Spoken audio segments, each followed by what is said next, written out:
Welcome back to another episode of the Emotional Abuse Recovery Podcast. I am Allison Dagny, your host, and today I am going to be bringing you a pop-up episode because today is October 1st and it is Domestic Violence Awareness Month. So it's really important to me to raise awareness about emotional abuse, hidden abuse, narcissistic abuse. All of these things are very important to me because I didn't know for the longest time that I was experiencing what I was experiencing in my marriage. And if I can help someone else identify these things and be able to show them that they are being abused or that these are signs or indicators that they may be struggling with emotional abuse, then I have done my part. So today I'm going to be talking about how to repel a narcissist, right? Because a lot of times people talk about, and I hear this a lot, people say things like, oh, I attract narcissists, so I'm always attracting the same kinds of people. So maybe that you feel that's a pattern for you. So let's talk about how to repel a narcissist. Welcome to the Emotional Abuse Recovery Podcast, a podcast specifically designed to help you heal after a toxic or narcissistic relationship. This podcast teaches you to use your subconscious mind to go from feeling stuck to set free. In here, you will learn how to use the power of your own mind to free yourself from emotional pain, move forward with confidence, and experience the inner peace you deserve in your healing journey after emotional abuse. I'm your host and subconscious reprogramming coach, Allison Dagny. So let's get started. Okay, so the first thing I want to say right out of the gate is this. We only have control over what goes on inside of us, right? We can have influence over the things that happen in our lives outside of us, the people that we speak to, the ways that we talk to people. We have control over how we feel and we have control over our actions, and we may even have influence, right? But the point of this entire episode is going to be about healing yourself, building your self-confidence, and making sure that what's going on inside of you is repelling the stuff that you don't want. So what a better way to do that, right? By getting right with what's going on inside of you. A lot of people think that if only other people would be nice to me, if only everybody else would just do what I think that they should do, if only everybody else would treat me how I want them to treat me. And I'm here to tell you that that kind of thinking can oftentimes keep you stuck. And if you are so focused on what other people are doing and how other people are showing up and how other people are making you feel, then what happens is you may be expressing an energy of need or lack in a certain type of way. And that kind of energy, other people pick up. Okay, so this isn't just about being a human being, right? It's much, much deeper than that. We have a lot of energy. We have micro expressions. We have behaviors. We have a lot of complexities as to who we are, not only as the human being that we are, but also in our soul and in our personality. And so all of these things impact the world around us, and we are also impacted by the world around us. So I want to make sure that when you leave this episode today, that you are fully equipped to knowing exactly what you need to do in order to repel a narcissist. So that means the first thing that we have to do is understand narcissism and narcissistic relationships. Now, this can also be a toxic relationship. It can be emotional abuse. Maybe you've never dealt with a narcissist, and if you haven't, then I am very, very, very happy for you. But there's still an element of toxicity, even for people that are not technically or labeled or diagnosed narcissists, okay?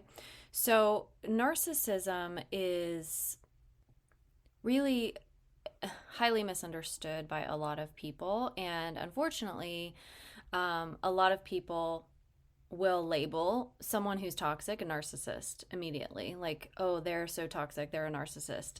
Or if someone is selfish, they'll label that person a narcissist. Or if someone seems to be entitled or something like that, which is negative for people who've actually experienced a true narcissist or somebody with high narcissistic traits, because what happens is it kind of gets watered down and everybody's a narcissist. And guess what? If everyone's a narcissist, then no one's a narcissist. So psychology really defines this in a way that has this really high sense of entitlement and a lack of empathy. So both of those things together.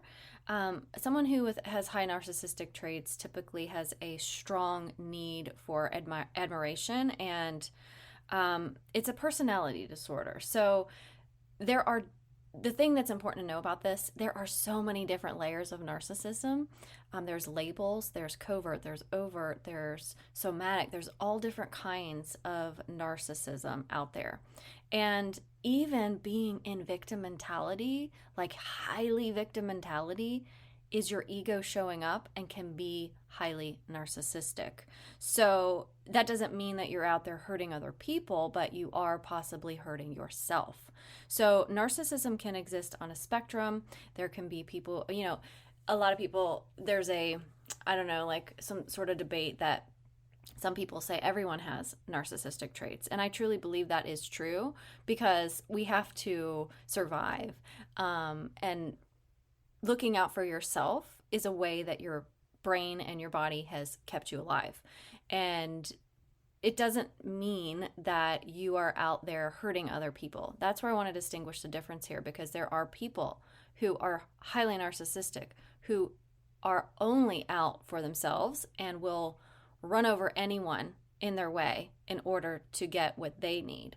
So when I explain this to people and I'm talking about narcissism, the one thing I like them to understand is that narcissists are like a bucket with holes in it. And they need to fill that bucket up every single day when they wake up. So they need to take that bucket to the well, dip it in the well, and fill it up. That is their emotion, okay? Because they don't have empathy and they don't have the same way of accessing emotions that most people do. So what happens is that bucket with holes starts to leak. And so as it starts to leak and empties out, they have to get more and more and more somewhere else. So they have to keep dipping that bucket into the well. Well, typically where they get that is from their victims. So someone who is highly empathetic, who's extremely giving, who is self-sacrificing, and maybe you can identify with this. I certainly can. And the reason why I like to bring this up is because it helps you understand that the narcissist is doing whatever they can do to fill that hole inside of themselves, right? So if they wake up every single morning with this like gaping hole, they're going out to try to get that to fill up. So if they're going to the grocery store and they yell at the cashier, that helps fill that bucket up for them. If they go to a work meeting and are really charismatic and charming and make everybody laugh, that's filling up their bucket, right? So if they are abusing people, that fills up their bucket, making someone cry, filling up the bucket, right? So they're on this quest, this unending quest every single day of their life to fill up the bucket. So that's why I think it's important to understand narcissism from the perspective that they are trying to fill a need within themselves and take the emphasis off of who specifically they are hurting, because it's not about you. It never has been about you, and it never will be about you. It's all about them filling this need inside of themselves. So that's why it's really important not to take it personally, because when you're in that relationship and that is happening, that's what we do. We take it personally. There must be something wrong with me and I can't do anything right and I'm not enough, right? But let's kind of peel that back and look at it in a different light, right? It's not about you. They'll do it to whoever. It doesn't matter. They're just trying to fill the hole, that gaping hole inside themselves. Now, it's also really important to understand that narcissists will present themselves in different ways to different people. And if you have experienced somebody that is physically abusive, that is overtly, meaning very obviously abusive, that is easier to detect. And if you've experienced someone who is more on the hidden side or overt or covert, that is way harder to detect. So these might be people who are really nice to everybody that they meet. They're giving, maybe they go to church a lot, or philanthropists, or very charming, but are also maybe very manipulative or controlling behind closed doors. These might be people who continually gaslight you or give you the silent treatment when they're not getting their way, things like that, right? So they're harder to detect because if somebody punches a wall, right, it's like, oh my gosh, you're abusive. Or if somebody physically harms you, then you know, right? But if somebody isn't doing these other things and they're sort of flying under the radar, those are a little bit harder to detect. So, but like I said earlier, there is a spectrum. There is levels of how this presents itself. Now, when you are in a relationship with a narcissist, now, I don't want to isolate from because I know people have been experiencing narcissism from a very young age, from their own parents or family members, siblings, things like that. I'm going to sort of focus on the emotional abuse and the narcissistic abuse in a romantic relationship because that's what I'm really familiar with. But the impact that this has on victims is so profound because you lose your identity, you start to doubt yourself, you may have really, really, really low self-worth, you're living in anxiety and fear much of your life, and may not have really good boundaries, may show up as codependent behaviors, things like that. So you may have never experienced a narcissist in your life, but as soon as you do, then these kinds of traits will start to present themselves. So then what happens is, let's fast forward. Let's say we get out of the narcissistic relationship, we escape, we are away from them, and now we're feeling like these things are still there. We're still experiencing these things, right? We're still experiencing anxiety and triggers and fears and trust issues and self-doubt and all of this stuff, right? It's still there. So how are we going to repel a narcissist, right? If we have low self-worth, that's going to be really difficult. The next narcissist that comes into our life, if we don't trust ourselves and we're doubting ourselves, then we're going to be running these questions through our head like, oh, well, maybe they're not a narcissist, or, oh, maybe this wasn't that bad, or, oh, maybe it wasn't love bombing, right? So the core here is to get really solid on who you are and heal those wounded parts of yourself so that you go into the next relationship or any relationship, right, to be able to make sure that this doesn't happen to you again. And that's the goal. And here's the thing that I want to tell you. So in my coaching program, when I work with people one-on-one, I don't give this kind of advice. I don't say, well, this is what you need to look for, and this is what love bombing looks like, and this is how you need to set boundaries, and this. I don't do that because I know that if you don't get what's going on inside of your subconscious mind, if you don't get that right, it won't matter anything that I say. It won't matter if I tell you to set good boundaries. It won't matter if I tell you what to look out for. If you don't trust yourself, if you don't have a strong self-worth, if you are still believing specific types of things in your subconscious mind, it doesn't matter what I tell you. It won't matter the advice that I give you because you'll still be operating on that autopilot of what's going on in your subconscious mind. I also believe that it's really important to be armed with information, to know who you're up against when we're dealing with people with high narcissistic traits. That's also very important, right? Because if you don't know what to look out for, then obviously you will be more likely to end up in a relationship like that again. However, you're just as likely to be able to end up in a relationship like that again if you haven't worked with your subconscious mind, if you haven't gotten to the source and to the root of the reason why these behaviors continue to show up, right? So repelling the narcissist is actually all about getting to your subconscious mind and working through the things that are keeping you from being able to set healthy boundaries, from being able to say no, from not being able to trust yourself, to get rid of the self-doubt. So all of this starts in one place, and that's your subconscious mind. It was funny because the other day I posted in my Facebook group and asked people if this would be a topic that they would like, and I don't remember who it was. It might have even been one of my clients, or somebody wrote, we need something like a spray or like a bear spray. And it was funny and lighthearted, and we were kind of joking around about it. But unfortunately, none of that exists. And the power originates inside of you. So the absolute number one thing, the first thing you have to do is you have to be aware. You have to be aware of what is going on inside of yourself.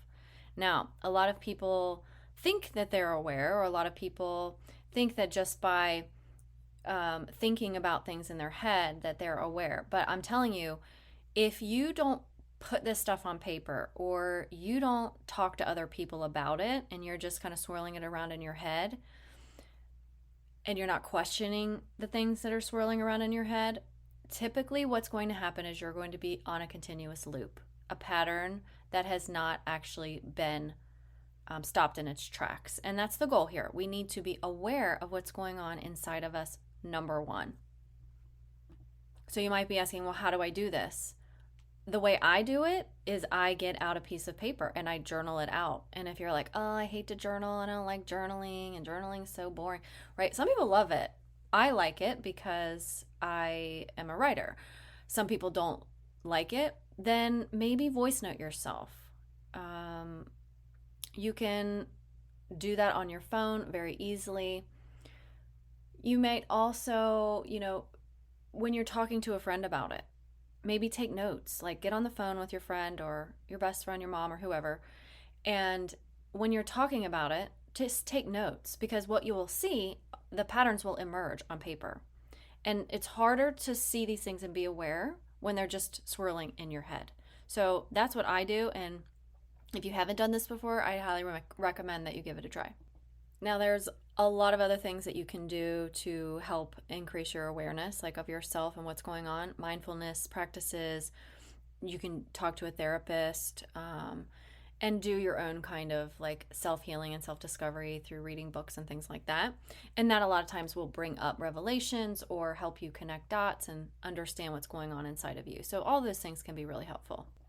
And because of the emotional abuse that's happened to you, it's going to be really important to pick up on the things that come up either in the journaling or the voice noting or the therapy sessions, to address the negative self-talk, to pick out the things that are so negative. So look for words like I can't, or I won't, or anything that's like really judgmental. The judgment is actually important because it gives us a perspective to see what's going on inside of us. So it's important not to judge your thoughts when your thoughts are judgmental. Okay, so let me say that again. It's important not to judge your thoughts when your thoughts are judgmental. And I see this a lot when I'm working with clients, because we'll be having a discussion and I'll ask them a question, and I know right away when they're starting to judge their thoughts because they're editing, or they are giving caveats, or they're saying things like, oh, well, but I know I shouldn't be thinking this, but, and we don't want to do that, because if you are judging the thoughts that you are judging, then what happens is you cannot heal from that. So if you find yourself making judgments about things, that's actually a good thing, okay? It might not seem like that, but it's actually a good thing, because what that does is it helps you become aware of what's going on inside of your mind. We can't change anything unless we're aware of what that is first. So let me give you an example of this. I had a client who was really beating herself up for staying in the relationship too long. So she noticed the red flags. She realized that it was emotional abuse, but she had this guilt of leaving and she didn't want to break up the family. And so she stayed for longer than she really wanted to. And when I asked her, like, well, what are you thinking about when you're feeling this way about yourself? And she said, well, I really want to say that I'm so stupid for staying that long. And then she stopped herself and she said, but I know I'm not stupid. I have 2 degrees and I have a successful job, and I am not stupid, right? So what happened there? So I'll give you just kind of the breakdown here. Is her initial belief was that I'm stupid, but she gave this sort of caveat that was saying, but I know I'm not stupid, right? So the thing about your mind is you have these 2 parts. You have this subconscious part, which runs 95% of the show, and you have a conscious part that only runs 5% of the show. So when she said, I'm stupid for staying so long, but I know I'm not stupid, the I'm stupid for staying so long is the 95% that's running on autopilot in her subconscious mind. That's keeping her to continually beat herself up. And then when she gave the caveat, but I know I'm not stupid and I have 2 degrees and I have a successful job, right? That's her conscious brain. That's the 5%. But guess what? You can't win a battle with a 5% conscious and a 95% subconscious. The subconscious is going to win out every single time. So what we had to do is we had to go back to that original subconscious belief that I'm so stupid for staying so long. And this is what I'm talking about when I'm saying that you have to, get into the negative self-talk instead of judging the judgments, because that's what she did here. She was judging her own self-judgments, right? So she knew consciously that it's not right to judge yourself and tell yourself that you're stupid, right? Because she's an intelligent person and she knows that that's typically not what people would tell you to do. But I'm not going to tell you to do that either. I'm just telling you not to judge the judgments, okay? Because if you're judging the judgments, you can't work with the subconscious mind. So when people work with me, I immediately stop them and I say, wait, hold on, let's go back. Let's go back to what you said first and let's inspect that, right? And I'm not doing that so that we can stay in this place of like beating yourself up when you say I'm so stupid for staying so long. But that's where, in that part, we can make the shifts. Okay, that's where if I know what's going on in your subconscious mind, I can help you with the 4-step process to shift that so that you no longer have that running as your automatic. And a lot of people don't realize how important this is because we live in a world where we need to have positive thinking and we need to, try to dwell on the positives and not the negatives. And I agree, right? That is important. But the thing that a lot of people don't know is your subconscious mind doesn't understand just basic words. It doesn't understand. Like if you looked at this subconscious belief and said, I'm so stupid for staying this long, but then you decided to be more positive and think more positively and said, I'm so smart. I'm really smart, right? Well, your subconscious mind doesn't understand that. It doesn't get behind words. It needs to see proof. It needs to see stories. It needs to see things play out in your head like a movie. That's the language of your subconscious mind. So that's why a lot of people spend time in positive affirmations, which are great. But if you don't pair that with one, specific examples that actually speak the language of the subconscious mind, and 2, emotion, like good, positive emotion, like joy and gratitude and pride and love, then it doesn't make any changes inside of your brain. So that's where I come in because I know exactly how to do this for you. So if you're having a thought like I'm so stupid, then we run that through my 4-step process and you start practicing it and you change the neural pathway. And what happens is now that thought, I'm so stupid, is released. And instead you have a new neural pathway in your brain that is your automatic. So that when you are experiencing this thing that's happening or something comes up for you, you're not beating yourself up anymore because you've released it. Okay, so this is another really important piece to this that a lot of people forget about, and that's your intuition. And your radar can be off. a lot after narcissistic abuse, emotional abuse, because you don't trust yourself. And your intuition comes from a deep place of self-trust. So if you've been a person who over time has learned not to trust yourself and to trust the other person more, right? Because they've gaslit you or they've made you doubt yourself so much, and now all of a sudden they're the authority on your life and you are always going to them to see what you should do and how you should do it and, where you should go and is this right? And, you are not trusting yourself and trusting your own intuition. So when you make these changes inside of yourself, when you go inside and do the inner healing, what happens is you straighten out that barometer. You are more able to align what's going on outside of you with what you feel like is the right thing, trusting yourself. Emotions are a part of the human experience, but emotions are feedback. Emotions are information. So I want you to think of your emotions like an alarm or a signal. So when you feel anything that's not just neutral, that's your clue to pay attention, okay? That's your clue. You have an emotion and you think, oh, wait, this is information. What information is this trying to tell me? No, it's not just trying to tell you that you're sad or you're angry. It's something more than that. It's something deeper. It's a belief, because remember, the beliefs in your subconscious mind are what actually create the emotions, because when your beliefs argue or are in misalignment with reality, that's when you suffer. That's when you get upset. That's when you get triggered. That's when you get angry. That's when you get sad. You feel guilty. You have regret, or whatever that might be. Those subconscious beliefs are what create the emotions inside of you.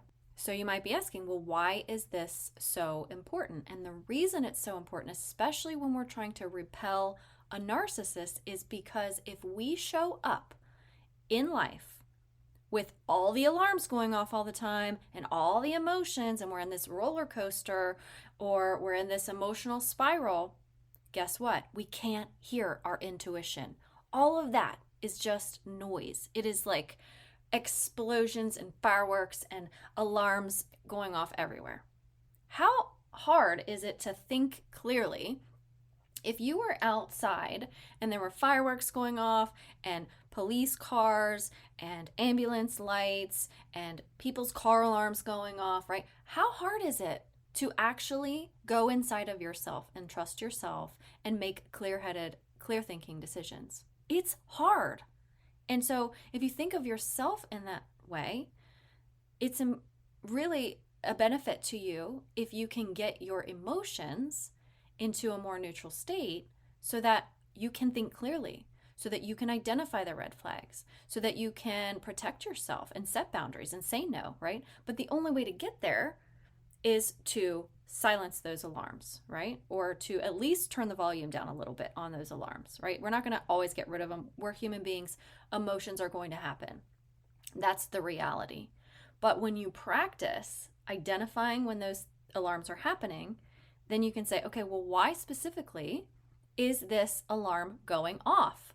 And how can I get it to stop, right? So if you are laying in bed and your alarm goes off to wake you up in the morning, you know why that alarm is going off. It's because you set the alarm to set at a certain time to wake you up in the morning, right? But if you didn't know why your alarm was going off, you would wake up in a panic. You weren't expecting it. You didn't know what was happening. You just all of a sudden are just like in dreamland and your alarm starts blaring. You're like, whoa, what is happening right now, right? You punch the alarm, you turn it off immediately, right? And then you're like, what the heck happened? Why did my alarm go off? Did somebody set my alarm? Did I accidentally forget to turn one off from yesterday, right? You're going to do a little bit of thinking. And it's the same thing with your subconscious mind. All you're doing here is hearing the alarm and saying, why is this alarm going off? What is it that I'm thinking in my subconscious mind that created this alarm? Okay, so I want to shift over to some of this narcissistic behavior, right? Because I don't know who's listening and how much you know about, identifying the red flags and things like that. So when you're in a new relationship with someone, if they are fast moving, if they are love bombing you, professions of, undying love or soulmates. We need to be together, move in together really quickly, like whatever. Like those are the kinds of things to look out for, right? And you can look this stuff up. You can find this stuff anywhere. So I'm not going to waste a lot of time telling you about this because what I think is the most important way to repel a narcissist is to love yourself first. And a lot of you are probably like putting your hand on your forehead, like, oh, please don't tell me that. Like, I hear people say, love yourself. Like, how do I love myself? And this is so important. And here's why. Because if you can remove the need to be loved by other people outside of yourself by filling that gap with your own self-love, it doesn't matter what anyone else does that doesn't look like love to you, because you will immediately say, no, that's not okay, right? Because you already are fulfilled. You already have that love inside of yourself. So it's way easier to repel a narcissist or anyone in your life who comes across unloving or harmful in any way, because you already have that inside of you. And so if you're sitting here thinking, oh gosh, here we go, back to the self-love thing. Yes, we are going to go back to the self-love thing. That is actually the number one thing, the very first step in my program. We are working on self-love.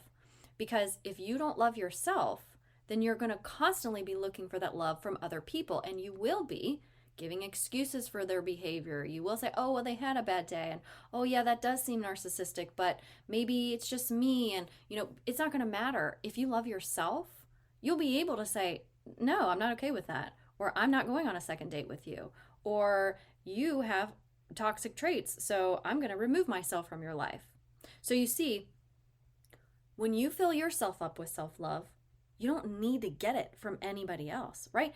Other people that show up in your life, right, are enhancing or adding to the already full you.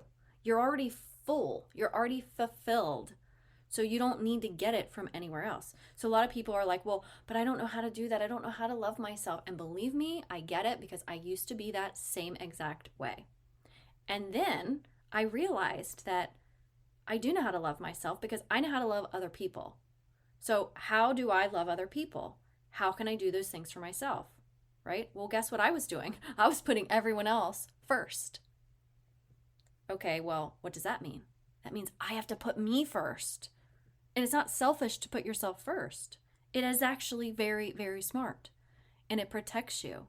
And if you are putting the mask on yourself first, when it comes down on the flight, you are more equipped to help the person next to you. And that's what they tell you. Put the mask on yourself first, right? Because guess what? If you put it on everybody else, then you're going to pass out.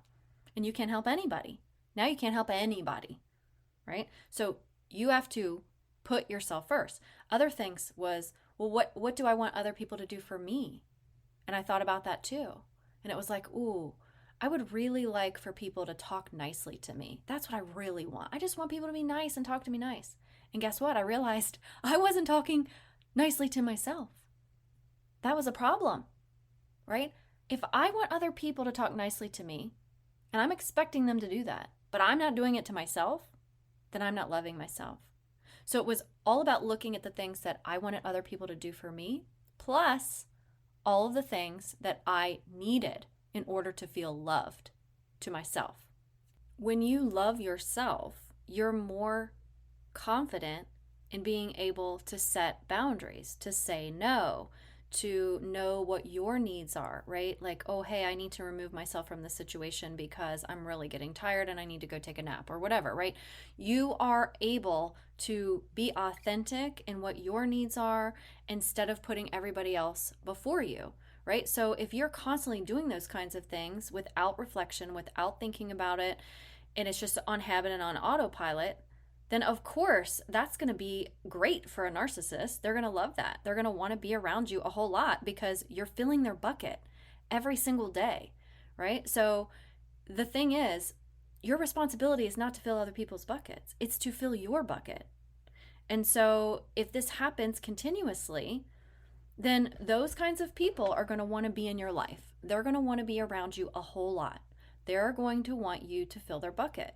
So it's really vital for your emotional and mental well-being to be aware of these things, to start to work on those things, to develop self-love and self-confidence, because that's what's actually going to repel a narcissist or a really toxic person. And that's why I created the 7-week online course, the I'm Worthy Immersion program. It's $50 and you get a ton of resources and a ton of information and guided meditations and guided visualization exercises and tools and questions and homework to help you do this exact thing, to help you develop your self-worth. So if you're someone who's like, I can't invest in the 12-week program right now, go out there and get that $50 program, because you can do it on your own time. You can start to figure out what you value and what's important to you and start taking action to make these changes inside of yourself. Okay, so another thing I wanted to address is fear and anxiety, because I know this is something that I really struggled with and a lot of my clients struggle with, and that you might be struggling with also. So fear and anxiety is basically there to keep you safe. Okay, so your brain and your automatic nervous system jumps up, gives you this emotion of fear to keep you safe, because it remembers something from the past and it's trying to tell you and warn you, like, be careful, like this can hurt you, or this could be dangerous. So fear and anxiety aren't necessarily a bad thing. Again, emotions are just feedback.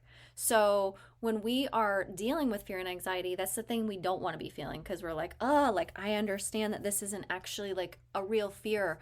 For a lot of people, it's just sort of a kind of a baseline, right? We're just constantly on eggshells, or we're constantly feeling anxiety and worry about what other people are thinking, or how things are going to play out, or what's going to happen in the future.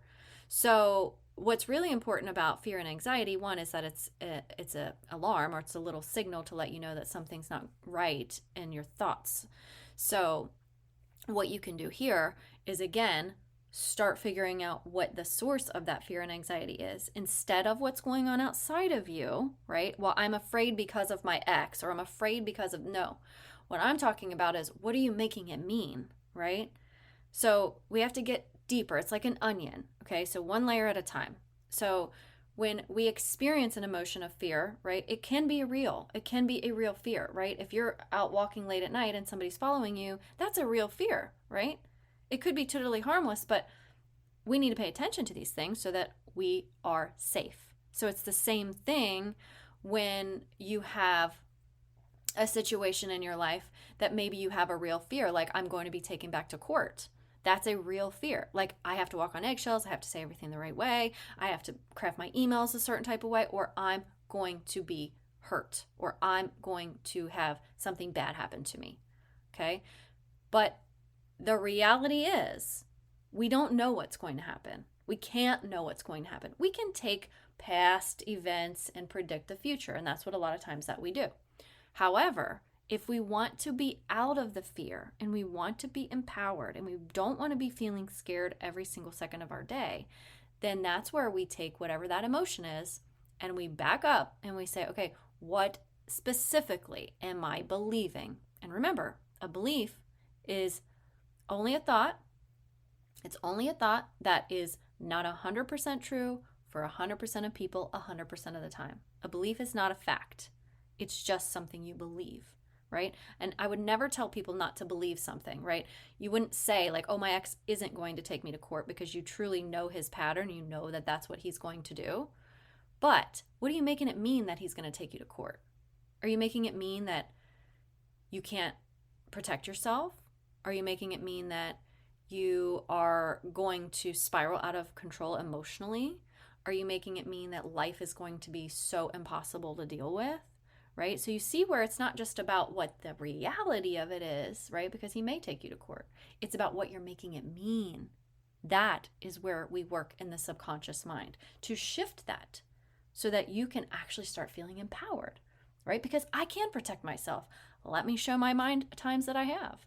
Oh yeah, I remember when I escaped the abuse, I protected myself, right? So we're showing our mind the specific instances, the stories, the examples that prove something else, right? Instead of allowing these repetitive thought patterns to continue over and over in your mind that keep creating these emotions like fear and anxiety.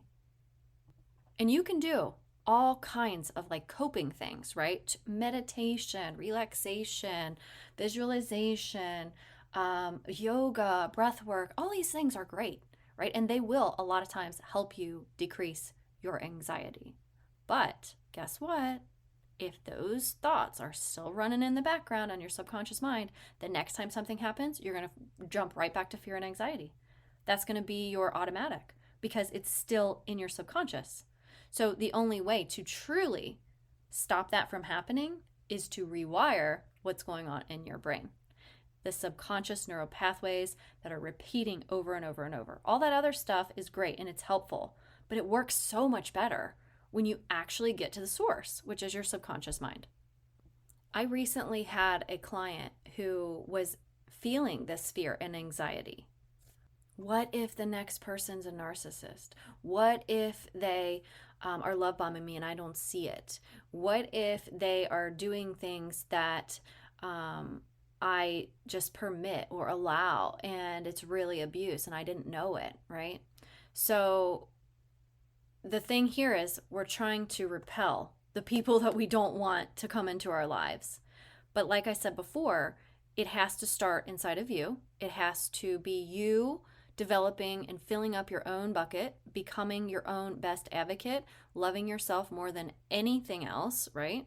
A lot of people might be like, oh, well, I love my kids. That's great. You can love your kids, right? I'm not saying you have to divide it all up. You can, it's like when you have a baby, right? If you've ever had a child, I remember the first time I had my child and I just loved her so much. And then when I had my second child, I was afraid that I was going to have to divide the love up. But it's like you get two buckets, right? They're totally full. It's the same thing with yourself, right? You just fill up your own bucket, right? And you can still love other people. That's not a question. You can still fill up love in other buckets. But you have to fill up your bucket. You can't just fill everyone else's bucket and not your own. So that's what we did. We started filling up my client's bucket so that she was feeling so confident that she would be able to identify, right? So not feeling stupid, feeling really capable. Like I know exactly what a narcissist looks like because I've dealt with one. And so then she could say, oh no, I don't actually like that trait in that person. I'm not going to go on a date with them. Or I'm not going to entertain a conversation with somebody who is continually telling me how amazing I am and wonderful and they've not even met me but one time. Right? So building that up for herself was actually the thing that was able to repel the narcissist, right? So we kind of sometimes get this backwards and we think we have to like do all the things outside of ourselves when really we always just need to bring it back to what's going on inside of ourselves. Let's fix the things that we feel like might be needing some adjustment or help or, fill it up, whatever, however you want to say that. Right? Let's do that first. That is where, when we show up around other people, then we are bringing our very best selves. That's not going to be attractive to people who want to hurt us. It's going to repel them. Now, I do want to address one thing because there might be some of you out there who are saying, well, yeah, but when I met the person who I was abused by, the narcissist in my life, I was really confident and I was really secure and I still was abused and I was still hurt. So how's this actually going to repel? So here's the thing. We've been talking about, well, I didn't really go into it in great detail, but all the things to look out for in a narcissist and the red flags and the behaviors and that sort of thing, right? But what else you have to do is you have to know what a healthy relationship looks like. This is just as important. If you haven't been modeled a healthy relationship by your parents or by other people, then you don't know how to see the contrast. So let's look at, is there mutual respect? Is there trust? Can you communicate well without getting into arguments that are, escalating and angry and accusatory, right? Are you committed? Are you kind? Are you supporting each other? This part is just as important as knowing the negatives. Like, I know what a negative relationship is. I know what an unhealthy relationship looks like. But to make sure that you actually have a really clear picture, you got to know what a healthy relationship looks like too. And that's why this is so important. Because if you are always looking out for red flags and this and that and all those things, right, you're missing a huge piece. You're missing the part about what a healthy relationship looks like. And for many of us, even though we are very confident, we may have never been modeled a healthy relationship by our parents to see what that actually looks like.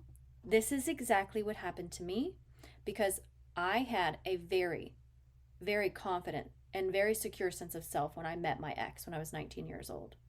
However, I didn't know what a healthy relationship looked like. I wasn't modeled those kinds of things. My parents, when they got into arguments, I never knew about it, right? So I just thought, oh, when there's nothing happening bad, that must mean it's good. Well, then I'm in a relationship with a covert, or someone who I think is a covert narcissist, and there was no yelling, and there was no name calling. So that must mean that's a healthy relationship. It wasn't, right? So you got to know what a healthy relationship looks like just as much as what an unhealthy one looks like. Okay, so let's just recap this really quickly. Number 1 is self-awareness, being aware of what's going on in your mind. Put that stuff on paper, talk to a therapist, do whatever you can do besides just letting it swirl around in your head where we end up just overthinking things. Number 2 is know the signs of a narcissist. That's important, right? Love bombing, what these toxic behaviors look like. That's really important, which probably a lot of you already know.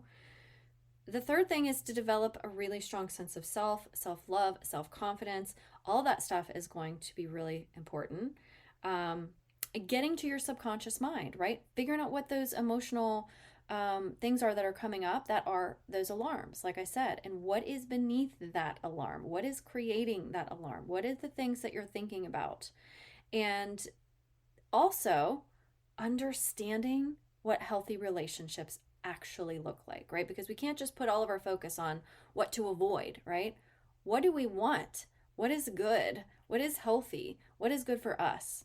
That's important too. If we don't know these things, that's what we need to start defining and making sure that we're getting really clear on. And this is going to set you up for truly repelling a narcissist. So I hope this episode has been helpful to you. And as always, if you have any questions or any suggestions for the podcast, please do reach out to me and let me know. Don't forget, you can sign up for my online 7-week self-worth course. That's called the I'm Worthy Immersion Program. I'll link it down below in the show notes, or you can grab it from my website at whentearsleavescars.com. And if you ever want to work with me one-on-one in my 12-week coaching program, just send me a message and I will set up a link for us to chat. Thanks so much for being here. Talk to you next week. And remember, this month is Domestic Violence Awareness Month. So keep spreading the word, keep getting the information out there, and take care of yourselves. Thank you for being here with me today in the Emotional Abuse Recovery Podcast. I hope you found value here with me. If this podcast episode was helpful to you, I'd love for you to hit subscribe and leave me a review. My goal is to help you go from feeling stuck to set free. You can find me on Instagram and Facebook, and you can check out whentearsleavescars.com for more resources and information to help you with your own emotional abuse recovery. Until next time, here's to believing in